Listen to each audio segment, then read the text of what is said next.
গ্রামের হাটে গিয়েছিলাম, দেখলাম বড় বড় দুইটা রাজহাঁসের সাথে ডিম বিক্রি করতেছে, রাজহাঁসের ডিম। আমি এর আগে কখনো রাজহাঁসের ডিম খাইও নাই, দেখিও নাই। তো এইটার ভিতরে কেমন বা এটা খেতে কেমন, এই জিনিসটা জানার খুবই আগ্রহ হলো। এই জন্য 500 টাকা হালিতে দুইটা ডিম নিয়ে নিয়েছি।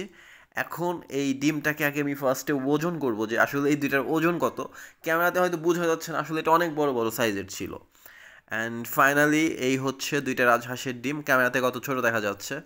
অ্যান্ড এইটাকে আজকে আমরা ভেঙে দেখবো যে এটার ভেতর কি আছে। এটা ডিমের মতোই দেখা যায় ভেতরে নাকি অন্যরকম।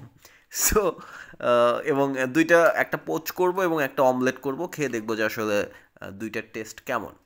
সো চলেন। তো বিশাল বড় ডিম, এখন ফার্স্টে আমরা এটাকে ভাজবো। পোচ করার আগে আমরা দেখবো যে এটা আসলে ভিতরে কেমন, কুসুমটা কেমন।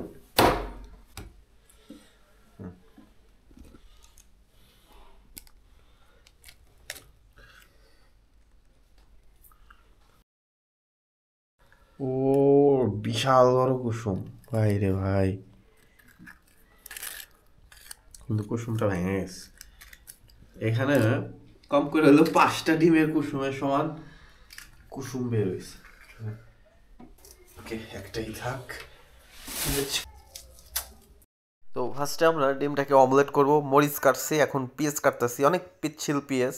যাই হোক, লবণ টবণ দিয়ে এটাকে এখন মিক্সচার করে দিয়ে দিব যে আসলে দুইটার টেস্ট কেমন।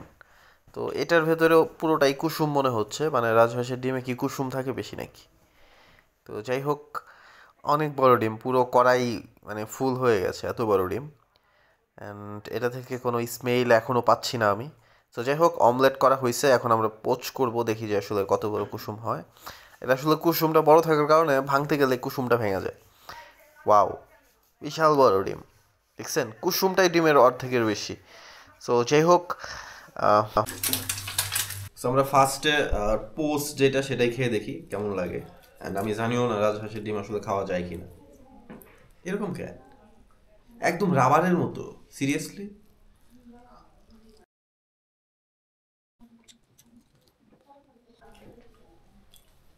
এ, ডিমের কুসুমের মতো লাগে না, সিরিয়াসলি। আর এটা হচ্ছে অমলেট, এখন এটা দেখি কেমন লাগে। হুম,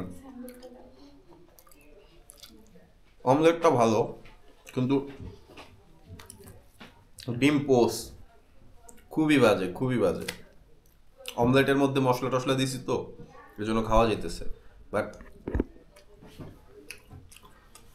মুরগির ডিম 100 গুণ বেটার এটার চাইতে। এটা শুধু দেখতেই বড়, বাট খাইতে একটু মজা না।